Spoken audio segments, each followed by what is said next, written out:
Mencius, or Mengzi, or Master Meng, is one of the great ancient Chinese philosophers. He is in the Confucian tradition.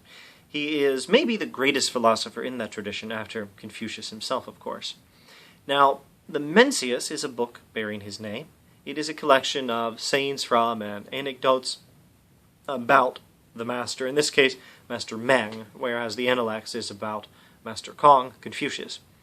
Now, I have here this edition, published by Columbia University Press, edited by Philip J. Ivanhoe, translated by Irene Bloom. It's a very fine volume. In the first section of the book, we have this delightful anecdote. Mencius is meeting with the king, and the king says, I will paraphrase here, the king says to the philosopher, "Mr. Philosopher, you have traveled a long way, about 300 miles, to come see me. Surely you must have brought something useful for me. Surely you must have brought some means to profit our state."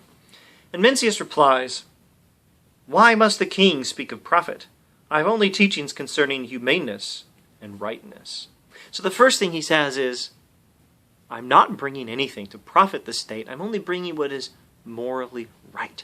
I don't bring for you something you think is useful that profits you and your government. No, I bring only what is right.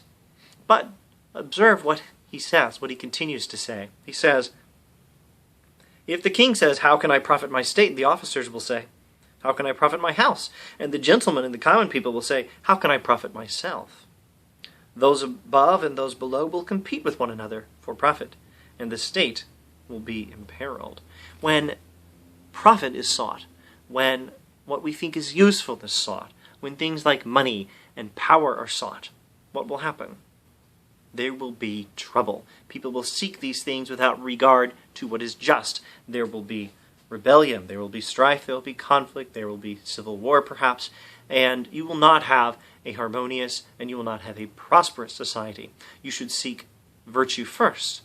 But then, if you do seek virtue, and model virtue for your people, Master Meng wants the king to understand, you will do not only better in the moral sense, doing what is right, but you also do better in these other ways.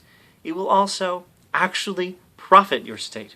He doesn't want to say that too explicitly because let the king speak only of humaneness and rightness. What need has he to speak of profit? Not only because what is right is more important than profit, but also because if you speak of profit, it will seem that you are seeking profit, and others may follow your example, and it is more important to model virtue.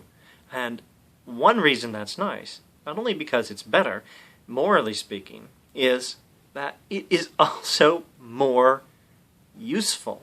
It will, in the end, be more profitable. We have here, if I'm not mistaken, the same theme that was central to Plato's Republic, that occupied the attention of some Stoic philosophers, that Cicero wrote his book on duties de officiis about, and which Ambrose, a doctrine which Ambrose baptized in his book De Officiis Ministrorum, on the duties of ministers. It's the doctrine that there is no conflict between what is right and what is useful, and that what is morally right actually is more useful. And that this is something we can understand. We actually attend to the consequences of our behavior and attend to the truths about human nature and the truths about human society.